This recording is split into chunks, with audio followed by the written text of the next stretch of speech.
নমস্কার, আমি সুস্মিতা। সবাইকে স্বাগত জানাচ্ছি সুস্মিতাস অডিও মাল্টিভার্স ইউটিউব চ্যানেলে। ভগবান রাধাকৃষ্ণের নাম নিয়ে শুরু করছি আমার আজকের পাঠ। আমার আজকের নিবেদন প্রখ্যাত লেখক বিভূতিভূষণ বন্দ্যোপাধ্যায়ের লেখা একটি বিখ্যাত গল্প, চৌধুরানী।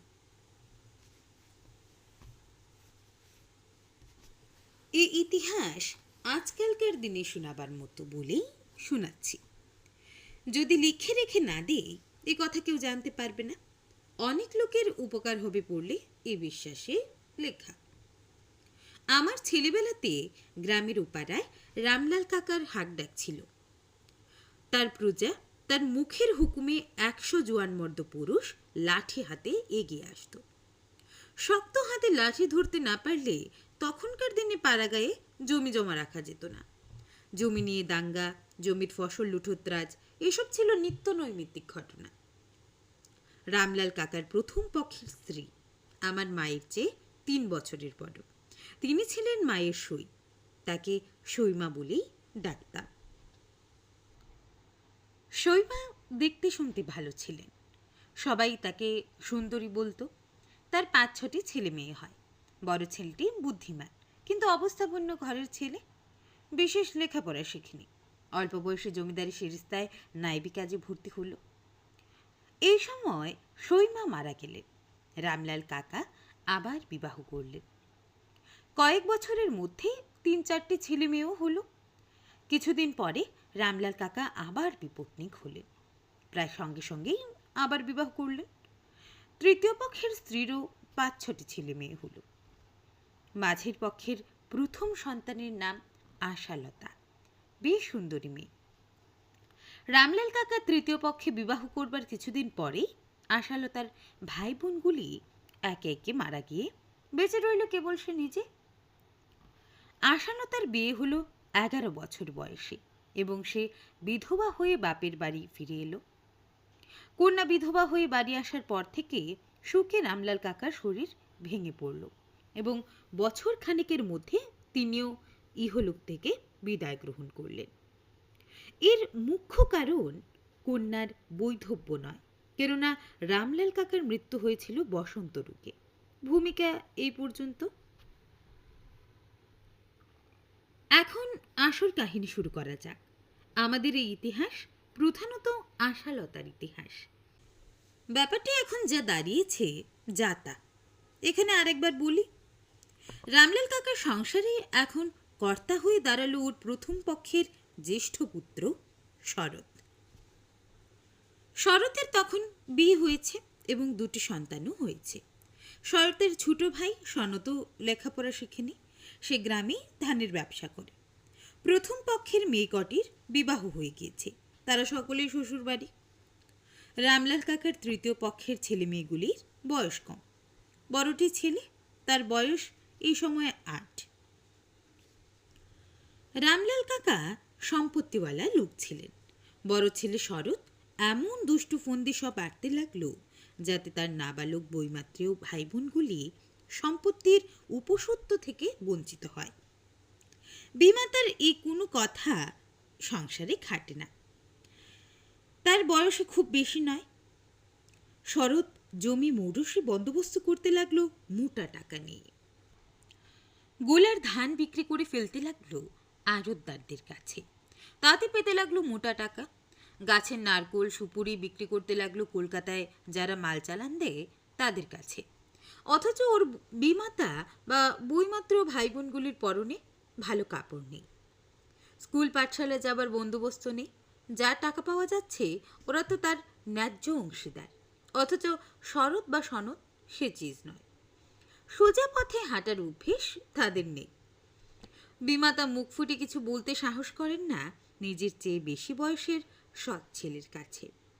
এভাবে অরাজকতা চলল বছর 2। শরতের বিমাতা মুখ বুজে সহ্য করেন। তিনি গরিব ঘরের মেয়ে, তৃতীয় পক্ষের স্ত্রী হয়ে এসেছিলেন এই সংসারে। যা জোর ছিল এখানে বিধবা হওয়ার সঙ্গে সঙ্গে সেটুকুও গিয়েছে। দুর্দণ্ড প্রতাপ সৎ ছেলেকে কিছু বলতে সাহসও করেন না তিনি। নির্জনে চোখের জল ফেলেন। তার ছেলে মেয়েরা বিষয় সম্পত্তির কি বুঝে? মহা আনন্দে লাট্টু ঘোরায় আর ঘুরে ওড়ায় পথে পথে মাঠে মাঠে। শীতকাল, সকালবেলা। শরৎ এক বাটি মুড়ি খাচ্ছে বসে। এক্ষুনি চা খেয়ে সে বেরোবে। আশালতা এসে দূরের গোড়ায় দাঁড়িয়ে বললে, বরদা।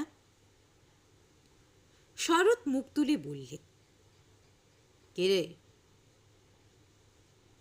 একটা কথা তোমায় বলবো। কে? বল তাড়াতাড়ি, আমার সময় নেই, কাছারিতে বেরোতে হবে এখুনি। তুমি বাগদিপাড়ার জমি বন্দোবস্ত করেছো কত টাকায়? কবে? এই যে সেদিন করে এলে, বৌদিদির হাতে টাকা এনে দিলে। কেন, অত গোজে তোমার দরকার কি? আশালতা মুখ গম্ভীর করে দাদার সামনে এসে দাঁড়ালো। সুন্দরী মেয়ে, নিরাভরণ, বিধবার বেশ। চাপার আগে ওর মুখ রাঙা হয়ে উঠেছে। বললে, দাদা, আজ আমি যে কথা বলতে এসেছি শোনো। তুমি ওরকম করে বিধু নিধুকে ফাঁকি দিতে পারবে না, এই বলে দিচ্ছি। শরৎ অবাক হয়ে ওর মুখের দিকে চেয়ে রইল। এমন কথা যে আশালতা তাকে বলতে পারে, এটাই সে বিশ্বাস করতে পারছিল না। তখনও না, অতটুকু মেয়ে আশালতা। পরক্ষণেই রাগে ও বিস্ময়ে তার মুখ দিয়ে কথা বেরোতে গিয়েই আটকে রইল খানিকক্ষণ।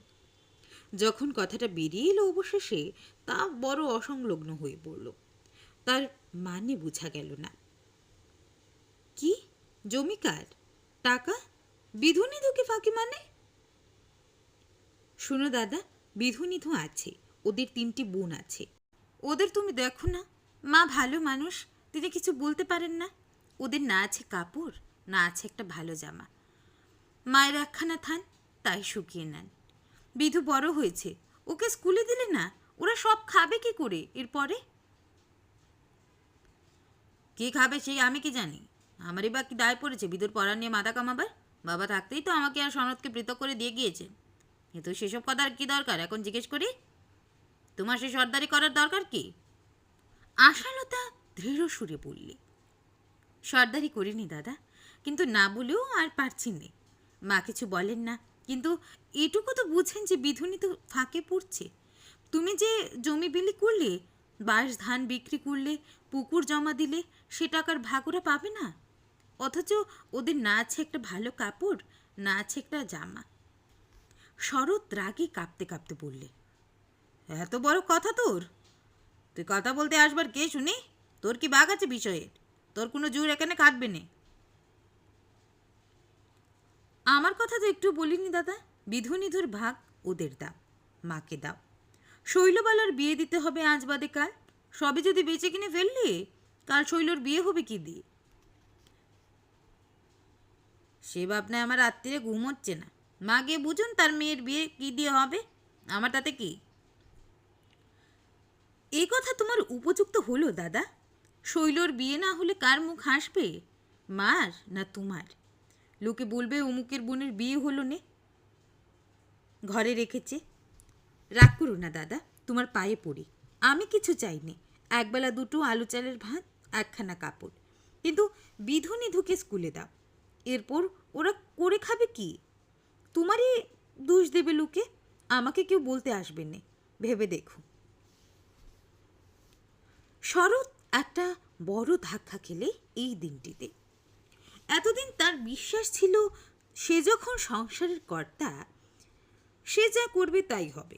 অবশ্যই বাবা তাকেও সনদকে পৃথক করে দিয়ে গিয়েছেন, কিন্তু হঠাৎ বড়লোক গমন করাতে বাঁকাবাঁকে কিছু করে যেতে পারেননি বিষয় আশয়ে। নগদ টাকার দরকার হলেই জমি বিলি, ধান বিক্রি, ইচ্ছে মতো খাজনা আদায় ইত্যাদি করলে বাধা দিচ্ছে কে তাকে? বিমাতা বাধা দিতে সাহস করবেন না, ভীতু মানুষ। আছে দেখলে এমন একজন আছে যে তার আঙুল উঠিয়েছে ওর ইচ্ছার বিরুদ্ধে, ওর খেয়াল খুশির বিপক্ষে। আর সে কিনা আশালতা, যাকে কাল দত্তমশাইয়ের পাঠশালাতে হাত ধরে জোর করে গিয়ে বসিয়ে রেখে এসেছে। কেননা ও পাঠশালা যাবার নামে কেঁদে আড়ষ্ট হয়ে যেত। সেদিন সন্ধেবেলা ছোট ভাই সনদকে ডেকে বললে, আশার কাণ্ড শুনেছিস? কি? ও নাকি আমাকে ডেকে নেবে? আমি নাকি নিধু বিধুকে ফাঁকি দিয়া বিষয় আশয়ের বিলি ব্যবস্থা করছি? ওইটুকু মেয়ের এত বড় আস্পর্ধা? তাই তো, এর একটা বিহিত করতে হবে সনদ। আশার কি জোর কাটে সংসারে? তা বলে দেখো। তুইও বলবি, আমার সঙ্গেই বলবি। বেশ, কালই সকালে বলা যাবে, ওকে তাড়িয়ে দেবে, তবে আমার কাজ। বড্ড বার বেড়েছে ওর, আমাকে একেবারে অবাক করে দিয়েছে আজ। আমি বলবো এখন বুঝি? বুঝিয়ে টুঝিয়ে বলার কিছু নেই, ওকে বিদায় করে দেবো কাল। বেশ। সনদ তখন দিব্যি রাজি হয়ে গেল, কিন্তু সকালে এসে বলল, দাদা, ওই যে কাল বলছিলে আশাকে বলবার কথা না? হ্যাঁ, তা কি? আমি ওসব পারবো না, তুমি যা হয় করো। সে হবে না, তোকেও বলতে হবে। আমি ভেবে দেখলাম ওসব কথার মধ্যে আমার না থাকাই ভালো। তুই আমাকে ভয় করিস না মাকে ভয় করিস? কাউকে ভয় করিনি দাদা, মা ভয় করে চলে, সে তুমি জানো। মা সাথেও নেই, পাচেও নেই, তাকে আবার ভয় করবার দরকার কি আছে? তবে তুই কেন বলবি না আশাকে? না দাদা, আশা আমার কুলে পেছে বোনটা, ওর মা নেই, বাপ নেই, স্বামী পুত্তুর নেই, আমিও ওসব কথা ওকে বলতে পারবো না।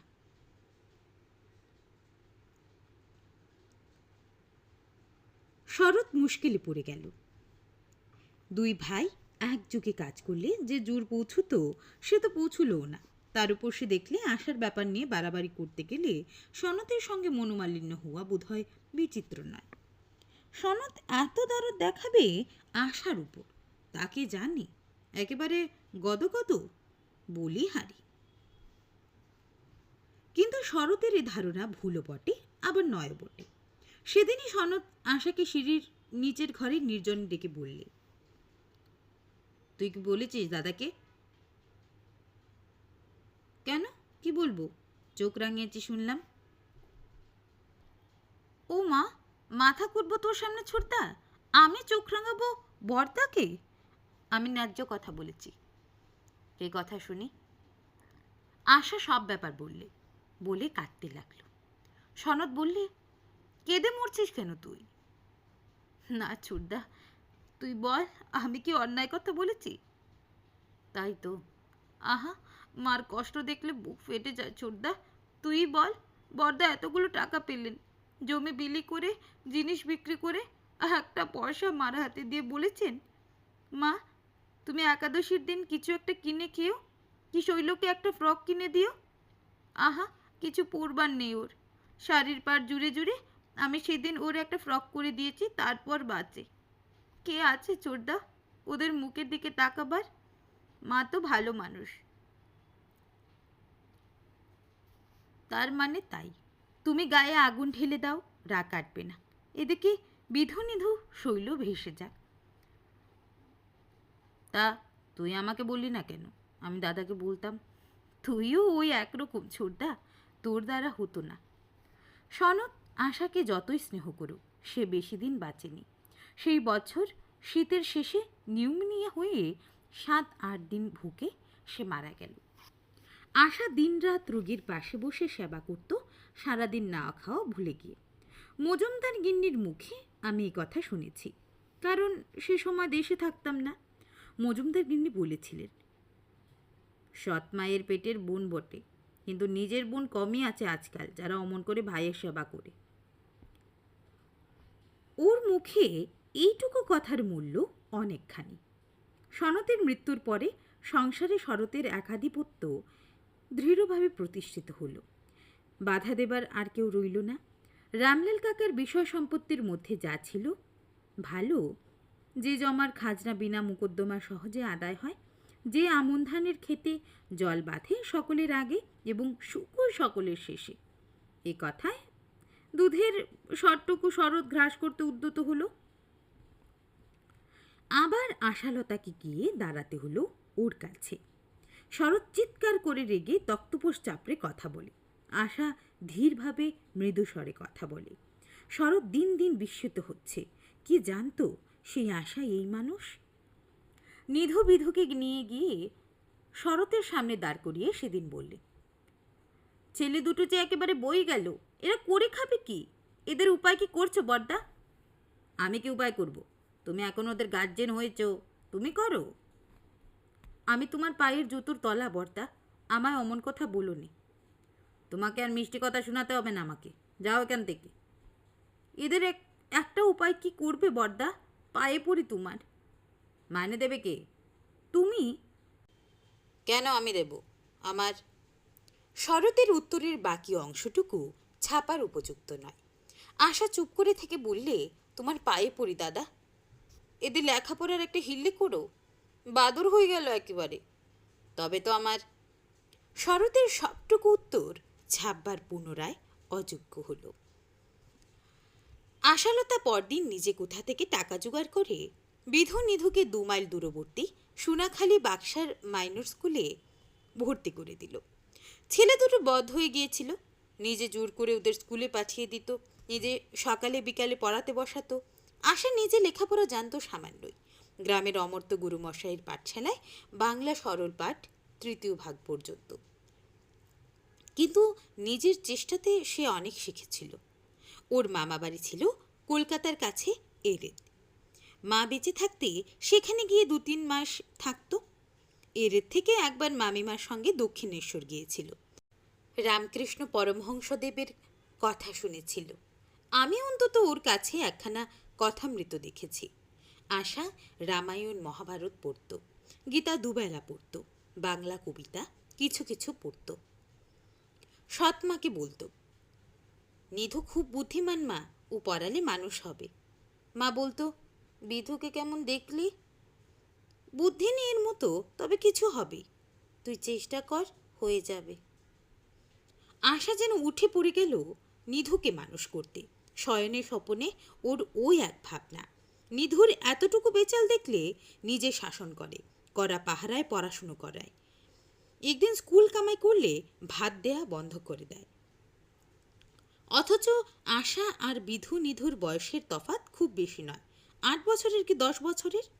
পাড়ার লোকে বলতো, ওদের মা আর কি করে? আশা ওদের দিদিকে দিদি, আবার মাও। শরৎ চেষ্টার ত্রুটি করেনি ওদের সম্পত্তি ফাঁকি দেবার। আশা না থাকলে ওরা পথের ফকির হতো, এ কথায় কোনো ভুল নেই। দিন 10 পরে আশা নাইতে গিয়ে দেখলে ওদের ঘাটের ধারের বাগানে 7-8 জন লোকের জটলা। 5-6 জন কাঠুরে গাছ কাটছে, 2 জন লোক দাঁড়িয়ে লোক খাটাচ্ছে। আশার সঙ্গে ছিল গোয়ালপাড়ার কালী গোয়ালিনী। সে কালীকে বললে, পিসি, গিয়ে জিজ্ঞেস করো তো ওরা গাছ কাটছে কেন?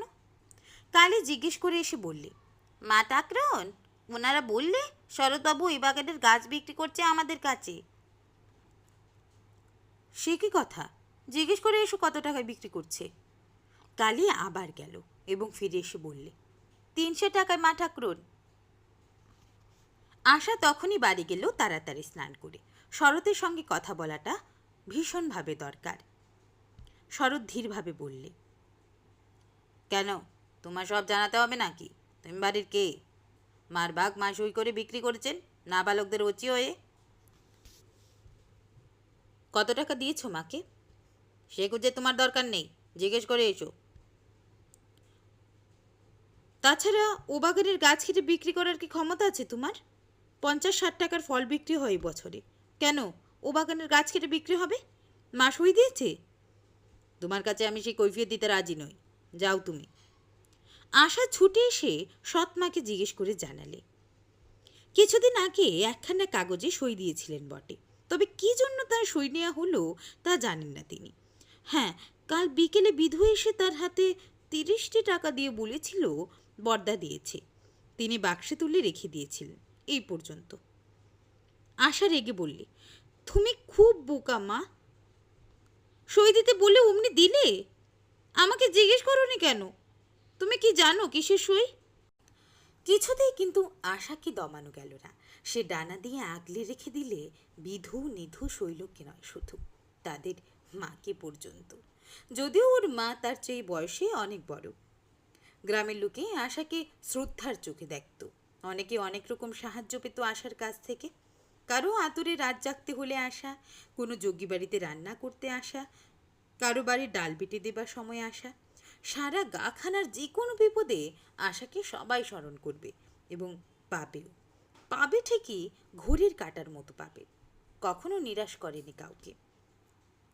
সেবার বৃদ্ধ বেনি হালদার ওকে বললেন, দিদি, একটা উপকার করতে হচ্ছে, বাতে কষ্ট পাচ্ছি, একটু দুধ পেলে খেতুম। দুধ পাওয়া যায় না, আমি গরিব, আমায় কেউ দেয়ও না। ছনুর গায়ে দুধ দিচ্ছে, তুমি গিয়ে বলে কই যদি 1 পোয়া করে দুধ দৈনিক যোগান দেওয়ার ব্যবস্থা করতে পারো। দাদু, আপনার ভাত রেঁধে দেয় কে? কে দেবে দিদি? এ গায়ে কি কেউ কারো দিকে তাকায়? তোমার দিদি মারা গিয়েছে আর 6 বছর। এই 6 বছর হাঁড়ি টেলছি। ছেলে নেই, মেয়ে থাকে শ্বশুর বাড়ি, আমি না রাঁধলে রাঁধবে কেডা? আমি যদি রেঁধে দিই, খাবেন দাদু? যদি আপনার বাত না সারে, রেঁধে দিলে খাবেন? খাবো। মাস 2 অর্থাৎ সেবার গোটা শীতকাল ধরে রোজ সকালে এসে বুড়ো বেনি হালদারে রান্না করে দিত আশা। ফলে সেই শ্রাবণ মাসে যখন বেনি হালদার মারা গেলেন, তখন নিষ্কর ব্রহ্মোত্তর সম্পত্তি থেকে 2 বিঘে আমন ধানের জমি তিনি আশার নামে উইল করে দিয়েছেন শোনা গেল। এ নিয়ে মোকদ্দমার সৃষ্টি হয়েছিল। বেনি হালদারের জামাই এসে বললে, ও উইল জাল, সব সম্পত্তি তার ছেলের প্রাপ্য। আশা কে যে তাকে তার সম্পত্তি দিয়ে যাবেন তার শ্বশুর? শরৎ বেনি হালদারের জামাইয়ের তরফে মোকদ্দমার গোপনে তদবিরও করছিল, কিন্তু শেষ পর্যন্ত আশার জমি কেউ কেড়ে নিতে পারেনি। বিধুর লেখাপড়া যেটুকু হয়েছিল তা আশার চেষ্টা ও উৎসাহের ফলে। নিধু লেখাপড়ায় খুব ভালো, মেট্রিক পাস করলে বেশ ভালোভাবে। ইদানিং শরৎ সম্পূর্ণভাবে পৃথক হয়ে গিয়েছিল, এদের সম্পত্তিতে হাত দিতে সাহস করত না। আশাকে ভয় করত। সেই শরতের বউ যখন হঠাৎ মারা গেল, আশা গিয়ে শরতের সংসারে সব কিছু দেখাশোনা করতে লাগলো। ওর ছোট ছেলে মেয়েদের দেখাশোনা, রান্না করে খাওয়ানো, সব কিছু করতো আশা। অবশ্যই বেশি দিন করতে হয়নি, কারণ দ্বিতীয়বার বিবাহ করতে শরৎ 3 মাসের বেশি দেরি করেনি। আশা চোখের জল ফেলে বলছিল, বৌদিদের যে গুণ ছিল তা কেউ জানতো না, আমি জানতাম। বর্দার ভয়ে তটস্থ হয়ে থাকতো বেচারি। নিজের ইচ্ছেতে কিছু করবার কি তার উপায় ছিল? অমন বউকে বর্দা চিনতে পারলে না। 2 দিন যেতে তার তর সইল না, অমনি বিয়ে করে নিয়ে এলো। মাঘ মাসের শেষ। আশা শরতের বাড়ি গিয়ে বললে, বর্দা, তোমার যেতে হচ্ছে একবারটি। কোথায় যাব? বিধুর বিয়ের জন্য হাঁটাহাঁটি করছে 7 বেরের দুঃখীরাম চৌধুরী। একবার গিয়ে মেয়ে দেখে এসো। আমি যাব? তবে কে যাবে বলো? তুমি আমাদের মাথার মণি, বংশের বড় ছেলে, আমাদের সকলের অভিভাবক। তুমি যা ঠিক করবে ওর বিয়ের বিষয়ে তাই হবে। যাও, গিয়ে দেখে এসো বর্দা। শরৎ খুশি হয়ে মেয়ে দেখে এসে সব ঠিকঠাক করলে বিয়ের ব্যাপারে। ফাল্গুন মাসেই বিধুর বিয়ে হয়ে গেল। বৈশাখ মাসে সরাটি ফুলসারার পাচানি জমিদার বাড়ি থেকে নিধুর বিয়ের সম্বন্ধ এলো। কেননা নিধু ভালো ছেলে, সেবার আয়ে পরীক্ষা দেবে। আশা আবার গিয়ে শরৎকে ধরলে। শরৎকে বললে, বর্দা, বিয়ে তুমি দিয়ে দিও যদি মেয়ে ভালো হয়, কিন্তু নিধুকে যেন তারা আরও পড়ায়। পয়সা করি আমাদের দিতে হবে না তাকে। মেয়ের বাবাকে এই কথাটা বলো বর্দা। নিধুর বিয়ে হয়ে গেল এখানে। ওরা নিধুকে বিয়ে পড়াবার খরচ দিতে লাগলো। যেবার নিধু বিয়ে পাস করে শ্বশুরের যত্নে এমএ আর আইন পড়তে ভর্তি হলো ইউনিভার্সিটিতে, আশা সেবার খুব অসুখে পড়ল। ভাদ্র মাসের শেষ, খুব বর্ষা। নিধু কলকাতায়, বিধু মিরপুরের জমিদারির কাছারিতে কাজ করে। শস্ত্রীর সেখানেই থাকে। বাড়িতে কেবল বিধুর মা আর ওদের সকলের ছোট অবিবাহিত বোন দুলা। আশা ডাক্তার ডাকতে দিবে না। বিধু সামান্য রোজগার করে, ডাক্তারের খরচ পাবে কোথায়? এমনি সেরে যাবে। রোগ হঠাৎ বেঁকে দাঁড়ালো। দুলা দৌড়ে গিয়ে শরৎকে ডেকে নিয়ে এলো। শরৎ এসে বললে, কি হয়েছে মা? আশা নাকি অসুখ? ওদের মা কেঁদে বললে, বাবা শরৎ, তুমি বাঁচাও আমার আশাকে। ও আমার মেয়ে নয়, ও বিধু নিধুদের মা। আমি তো মিথ্যে মা হয়েছিলাম। কি করলাম কার? ওই করেছে সব সর্বস্ব বিক্রি করে দাও, আমার মাকে বাঁচিয়ে তুলো। দুপুর থেকে মা আমার অজ্ঞান হয়ে আছে, 5 5.5 জ্বর, লোক চিনতে পারছে না, বিছানা হাতড়াচ্ছে। এসব 8-10 বছর আগেকার কথা। বিধু এখন চালের কল আর আড়ত করে অবস্থা ফিরিয়ে ফেলেছে। নিধু ডেপুটি ম্যাজিস্ট্রেট, বারাসাতে পরিবার নিয়ে আছে সম্প্রতি। বড় দিদির কথা বলতে বলতে এখনো ওদের চোখ দিয়ে জল পড়ে। আশার স্মৃতি আমাদের গ্রামের আকাশ বাতাস ছেয়ে আছে। এখনো সকলে বলে, সৎ বোন হলে কি খারাপ হয়? না, সৎ মা না সৎ ভাই হলে খারাপ হয়। আশাকে দেখেছ তো? এতক্ষণ শুনছিলেন বিভূতিভূষণ বন্দ্যোপাধ্যায়ের লেখা বিখ্যাত ছোট গল্প চৌধুরানী। নমস্কার।